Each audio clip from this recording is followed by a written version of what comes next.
Hello friends and welcome back to H movie की शुरुआत होती है school for good and evil से, जिसे दो भाइयों ने मिलकर बनाया था। एक भाई गुड मैजिक सिखाता था और दूसरा इविल मैजिक। दोनों अपनी अपनी साइड के स्टूडेंट्स को ट्रेन करते थे। शुरू में लगता है कि दोनों भाई सिर्फ प्रैक्टिस के लिए मैजिक से फाइट कर रहे हैं, लेकिन धीरे धीरे सच सामने आता है। इविल भाई अपनी लिमिट क्रॉस कर देता है और फॉरबिडन ब्लड मैजिक का यूज करके अपने गुड भाई को सीरियसली हर्ट कर देता है। फाइट के एंड में गुड भाई गुस्से और दर्द में इविल भाई को ऊपर से नीचे गिरा देता है। इसके बाद कहानी कट होती है 2 साल बाद ह्यूमन वर्ल्ड में। यहाँ एक लड़की रहती है जिसका नाम है सोफी। वो अपने फादर और स्टेप मदर के साथ रहती है। वो बहुत ज्यादा ब्यूटीफुल है और उसका सपना है फेरी वर्ल्ड में जाकर प्रिंसेस बनना। सोफी की एक बेस्ट फ्रेंड भी होती है जिसका नाम आगेथा है, जो बिल्कुल उसके ऑपोजिट है, ना ग्लैमरस ना फेरी टाइप। उसके बाल हमेशा मेसी रहते हैं, इसलिए शहर के लोग उसे विच कहकर बुलाते हैं। दोनों बिल्कुल अलग होने के बावजूद काफी अच्छे दोस्त थे। एक दिन दोनों स्कूल के बाद बुक शॉप पर जाते हैं। सोफी फेरी टेल्स और प्रिंसेस वाली बुक्स लेती है, जबकि उसकी फ्रेंड घोस्ट और विचेस की बुक्स चूज करती है। तब शॉपकीपर उन्हें एक स्पेशल मैजिकल बुक दिखाता है, school for good and evil की। सोफी एक्साइटेड हो जाती है और पूछती है ये स्कूल कहाँ है। शॉपकीपर कहता है कोई नहीं जानता, शायद इस दुनिया में है या किसी और दुनिया में। फेरी टेल्स की सारी कहानियां यहीं से शुरू होती है। वो ये भी बताता है कि कुछ साल पहले उनके गाँव की एक लड़की भी मॉन्स्टर्स के थ्रू इस स्कूल में ले जाई गई थी, लेकिन वो कभी वापस नहीं आई। ये सब सुनकर सोफी का ऑब्सेशन और बढ़ जाता है। वो एक लेटर लिखकर एक ट्री पर लटका देती है, जिसमें अपना और आगेथा का नाम लिख देती है। रात होने पर सोफी उस ट्री के पास जाती है। आगेथा भी चुपचाप उसका पीछा करती है। अचानक एक जाइंट मॉन्स्टर आता है और सोफी को उठा लेता है। आगेथा उसे बचाने की कोशिश करती है, लेकिन तभी एक बड़ा सा हॉक आता है और दोनों को उठाकर ले जाता है। हॉक सोफी को स्कूल ऑफ इविल में गिरा देता है और आगेथा को स्कूल ऑफ गुड में। सोफी शॉक में होती है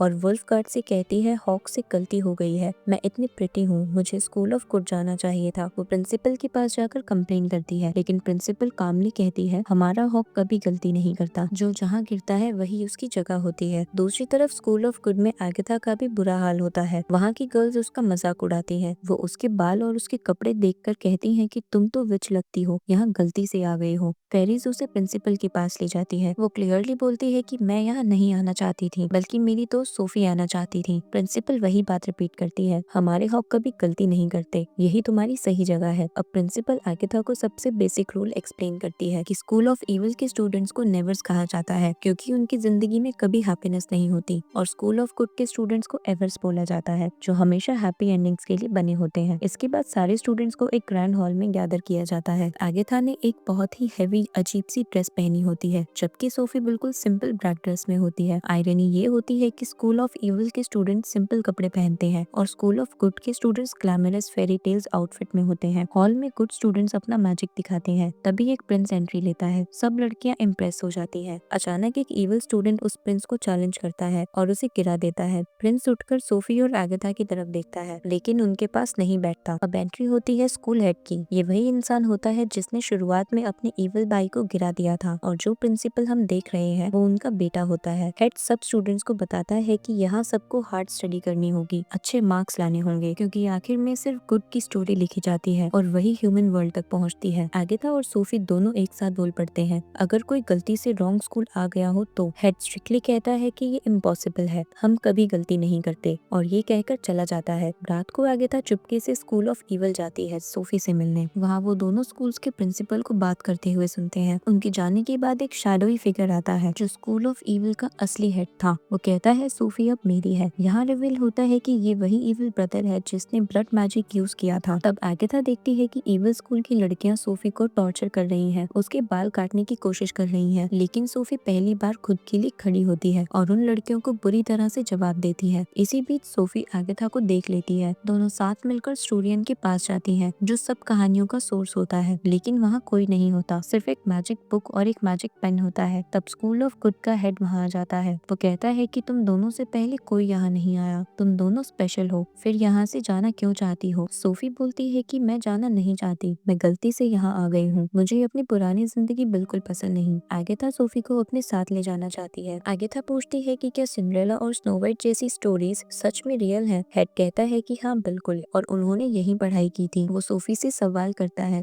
अगर तुम गुड के लिए होती तो हॉक तुम्हें ईविल में कभी नहीं भेजता। इसके बाद हेड दोनों को उनकी क्लासेस में भेज देता है। अगेथा जब अपनी क्लास में जाती है, वहाँ की लड़कियाँ उसे बताती हैं कि अगर तुम 3 टेस्ट फेल कर दोगी तो तुम्हें स्कूल से निकाल दिया जाएगा। अगेथा खुश हो जाती है, लेकिन लड़कियाँ बताती है कि एक्सपेल होने का मतलब होता है कि तुम एक मॉन्स्टर बन जाओगी। अब टीचर आता है और उनका स्माइल टेस्ट लेता है और अगेथा फेल हो जाती है। दूसरी तरफ सोफी का अगली टेस्ट चल रहा होता है और वो भी फेल हो जाती है। जब दोनों हॉल में मिलती हैं, अगेथा सोफी को किंग के बारे में बताती है, लेकिन सोफी का दिल अभी भी उस प्रिंस पर अटका होता है जो स्कूल के हेड का बेटा होता है। सोफी अपनी फ्रेंड अगेथा को एक लेटर देती है और कहती है कि ये लेटर मेरी तरफ से प्रिंस को दे देना। अगेथा जब फॉरेस्ट क्लास के लिए जा रही होती है, तब रास्ते में वो प्रिंस को वो लेटर दे देती है और बिना कुछ बोले वहाँ से चली जाती है। फॉरेस्ट क्लास में टीचर उन्हें बहुत ही ब्यूटीफुल फ्लावर्स दिखाता है, लेकिन साथ ही वार्न करता है कि ये फ्लावर्स दिखने में सुंदर है पर असल में बहुत डेंजरस है। फिर वो एक स्केयरक्रो दिखाता है जो बिल्कुल इंसान जैसा बना होता है। टीचर बताता है कि रात को ये स्केयरक्रो जिंदा हो जाता है। तभी अचानक एक फ्लावर एक लड़के को काट लेता है। लड़का घबराकर भागने लगता है। ये उसका तीसरा फेलर होता है। अगेथा उसके पीछे जाती है और देखती है कि लड़के के चारों तरफ एक स्टॉर्म सा बन जाता है और अगले ही मोमेंट वो लड़का गायब हो जाता है। ये देखकर अगेथा बहुत डर जाती है। दूसरी तरफ स्कूल ऑफ ईविल में सोफी की क्लास चल रही होती है। एक ईविल गर्ल सोफी को कॉन्टिन्यूअसली परेशान कर रही होती है और टीचर उसे रोकता भी नहीं है, क्योंकि यहाँ टॉर्चर को एंटरटेनमेंट माना जाता है। वो गर्ल अपने टाटू से एक छोटा सा ड्रैगन निकालती है जो सोफी पर अटैक कर देता है। ड्रैगन सोफी को मारने की कोशिश करता है और सोफी अपनी जान बचाने के लिए इधर उधर भाग रही होती है। तब अचानक वहाँ हजारों हनी बीज आ जाती हैं जो ड्रैगन पर चिपक जाती हैं। ड्रैगन भेजने वाली लड़की सांस नहीं ले पाती और तड़पने लगती है। ये बीज किसी और की नहीं बल्कि हेड ऑफ ईविल की होती है जो अभी भी ब्लड मैजिक यूज करता है। सिचुएशन कंट्रोल करने के लिए प्रिंसिपल तुरंत सोफी को वहाँ से हटा लेती है। सोफी पूछती है कि ये कौन था। प्रिंसिपल उसे हेड ऑफ ईविल के बारे में बताती है और कहती है कि तुम बहुत पावरफुल हो, पर सोफी बोलती है कि मुझे पावरफुल नहीं बनना, मुझे सिर्फ स्कूल ऑफ गुडनेस जाना है। इधर स्कूल ऑफ गुड में प्रिंसिपल सब स्टूडेंट्स को समझा रही होती है कि गुडनेस हमेशा सबको बचा लेती है। अगेथा उस लड़के के बारे में पूछती है जो जंगल में गायब हो गया था, पर प्रिंसिपल कहती है कि ये स्कूल का रूल है और अगेथा को चुप करा देती है। फिर वो स्टूडेंट्स को बताती है कि रिवर में एक मैजिक फिश है जो सबकी विशेस पूरी करती है। सबको अपनी विश बतानी होती है। अगेथा की टर्न आती है और वो विश करती है कि जो लोग घर जाना चाहते हैं उन्हें सेफली घर भेज दो। ये सुनते ही वो फिश एक लड़की में बदल जाती है। वो कहती है कि तुम पहली हो जिसने ऐसी विश मांगी है। तुमने वही चाहा जो मैंने चाहा था, इसलिए तुमने मुझे उस मैजिक से फ्री कर दिया जो मुझ पर टेस्ट फेल करने की वजह से लगाया गया था। ये कहकर वो लड़की गायब हो जाती है। तभी एक हॉक वहाँ आता है। जब वो अगेथा के पास आता है तो वो समझ जाती है कि ये वही लड़का है जो जंगल में डिसअपियर हुआ था। उस लड़के को हॉक बना दिया गया था। इसी मोमेंट प्रिंस वहाँ आता है और स्वॉर्ड से हॉक को मार देता है, ये सोचकर कि हॉक अगेथा पर अटैक करने वाला है। गुस्से में अगेथा प्रिंस के फेस पर पंच मार देती है और चिल्लाकर कहती है कि तुमने हॉक को क्यों मारा। वो प्रिंसिपल से भी कहती है कि तुम इसे गुड डीड कहते हो, ये गुड नहीं है, ये ईविल से भी ज्यादा बुरा है। बाद में अगेथा सोफी से मिलती है और कहती है कि मैंने हेड ऑफ ईविल को देखा है। सोफी कहती है कि मैंने भी उसे देखा है। ये बात प्रिंस चुपके से सुन लेता है। उसके बाद अगेथा वहाँ से चली जाती है। प्रिंस सोफी से लेटर की तारीफ करता है। तभी स्कूल ऑफ ईविल का वुल्फ गार्ड आता है और सोफी को जबरदस्ती ले जाता है। वहाँ ईविल प्रिंसिपल सोफी के बाल काट देती है और उसे एक रूम में बंद कर दिया जाता है। उस रूम में एक मिरर के through head of evil appear होता है। वो सोफी को मैनिपुलेट करता है और कहता है कि यहाँ तुम्हारा कोई नहीं है, सिर्फ मैं हूँ और तुम मुझ पर भरोसा कर सकती हो। धीरे धीरे सोफी उसकी बातों में आ जाती है और पूरी तरह बदल जाती है। अब हॉल में सभी स्टूडेंट्स को एक मैजिक पिन के थ्रू पावर्स दी जा रही होती है। तब सोफी वहाँ फुल कॉन्फिडेंस और स्टाइल के साथ एंट्री लेती है और बिना डरे वो मैजिक ले लेती है। हॉल में मौजूद सभी लोग उसे शॉक में देखते रहते हैं। जो गर्ल्स पहले उसे टॉर्चर करती थी अब वही उसकी फ्रेंड्स बन जाती हैं। अगेथा सोफी को समझाती है कि अगर तुम प्रिंस का दिल जीतना चाहती हो तो सिर्फ ब्यूटी काफी नहीं होती। सोफी कहती है कि मैं तुम्हारी हर बात फॉलो करूंगी। अगले दिन सोफी प्रिंस के पास जाती है जो आर्चरी प्रैक्टिस कर रहा होता है। प्रिंस थोड़ा एटीट्यूड में बोलता है कि स्कूल ऑफ ईविल के स्टूडेंट्स कभी सही टारगेट नहीं कर सकते। सोफी एरो चलाती है और सीधा टारगेट हिट हो जाता है। प्रिंस हैरान रह जाता है, पर असल में वो टारगेट अगेथा के मैजिक से हिट हुआ होता है। प्रिंस अनाउंस करता है कि वो सोफी को अपनी क्वीन चूज करता है, लेकिन किसी को भी ये डिसीजन पसंद नहीं आता।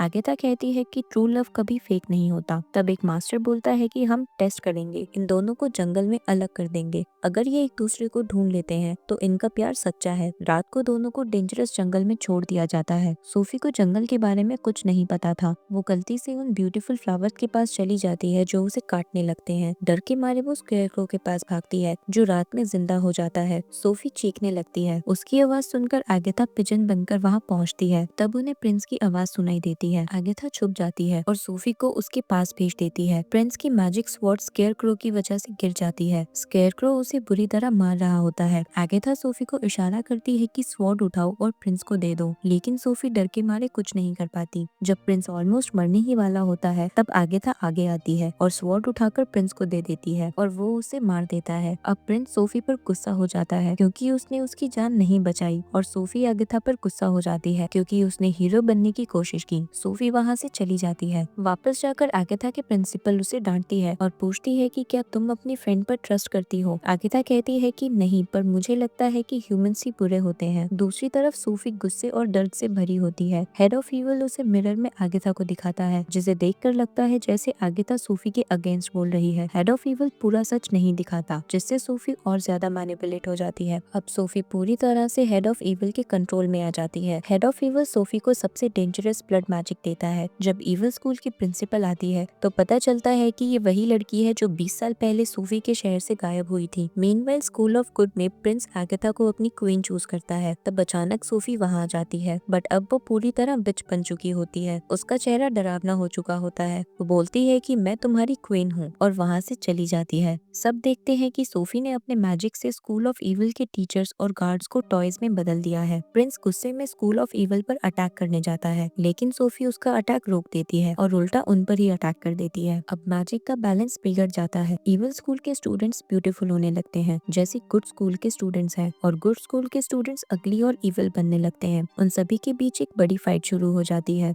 आगेथा भागकर सोफी के पास जाती है और कहती है कि प्लीज ये सब बंद कर दो। सोफी कुछ नहीं सुनती और सीधा उस रूम में जाती है जहाँ मैजिक बुक और पेन होते हैं। उसका प्लान होता है हेड ऑफ गुडनेस को मारना, लेकिन जैसे ही वो अटैक करने वाली होती है, हेड ऑफ गुडनेस अचानक हेड ऑफ ईविल में बदल जाता है और वो मुस्कुराकर कहता है कि मैं शुरू से ही जिंदा था। हेड ऑफ ईविल बताता है कि जब मैं उस हाइट से गिरा था तब मैं मरा नहीं था, मैं वापस आया और मैंने अपने गुड भाई को मारकर उसकी जगह ले ली और अब मैं सोफी के जरिए पूरी दुनिया पर राज करूंगा। सोफी घबराकर चिल्लाते हुए कहती है कि बस करो, मैं ये नहीं चाहती थी, मैं किसी को मारना नहीं चाहती। तब आगेथा वहाँ पहुँचती है। हेड ऑफ ईविल कहता है कि अब ये मेरी है, तुम इसे मुझसे नहीं ले जा सकती। आगेथा कॉन्फिडेंटली बोलती है कि जब तक मैं जिंदा हूँ तुम मेरी फ्रेंड को कुछ नहीं कर सकते। हेड ऑफ ईविल गुस्से में मैजिक पेन से आगेथा पर अटैक करता है, लेकिन उससे पहले ही सोफी आगे आ जाती है और पेन सोफी को लग जाता है। क्योंकि सोफी और हेड ऑफ ईविल दोनों के पास सेम ब्लड मैजिक होता है, जैसे ही पेन सोफी को लगता है वो सीरियसली इंजर्ड हो जाती है। इसी मोमेंट पर उन दोनों का कनेक्शन टूट जाता है और उनका मैजिक अलग हो जाता है। अब प्रिंस भी वहाँ आ जाता है और सोफी पर अटैक कर देता है। सोफी भी अपने मैजिक से जवाब देती है जिससे प्रिंस पीछे गिर जाता है। अब सोफी की मैजिक स्वॉर्ड घूमकर प्रिंस की तरफ बढ़ने लगती है। इसी वक्त प्रिंस जंप करके आगेथा को पकड़ लेता है और एक ही बार में हेड ऑफ ईविल को मार देता है। अब उसके मरते ही सब कुछ शांत और नॉर्मल होने लगता है, लेकिन तभी आगेथा की नजर सोफी पर जाती है जो मर चुकी होती है। आगेथा उसे देखकर टूट जाती है। वो बहुत रोती है और जैसे ही उसके आंसू सोफी के जख्म पर गिरते हैं उसकी बॉडी चमक उठती है और वो जिंदा हो जाती है। ये देखकर आगेथा बहुत खुश होती है। अब गुड और ईविल दोनों स्कूल के लोग एक जगह इकट्ठे हो जाते हैं। सब समझ जाते हैं कि बैलेंस के लिए गुड और ईविल दोनों जरूरी है। एंड में एक मैजिक पोर्टल ओपन होता है जो ह्यूमन वर्ल्ड जाने का रास्ता होता है। आगेथा सोफी से कहती है कि तुम प्रिंस के साथ यहीं रहो, मैं घर जा रही हूँ। लेकिन सोफी कहती है कि या तो हम दोनों साथ जाएंगे या कोई नहीं। और फिर सोफी और आगेथा दोनों ह्यूमन वर्ल्ड वापस आ जाती हैं और अपनी पुरानी जिंदगी फिर से जीना शुरू करती हैं। बस फर्क इतना होता है कि अब उन दोनों के पास मैजिक होता है। लास्ट सीन में ह्यूमन वर्ल्ड में एक दिन प्रिंस का एक एरो ट्री पर लगता है और हवा में एक आवाज गूंजती है, आगेथा आई नीड यू। और इसी के साथ मूवी यहीं एंड हो जाती है।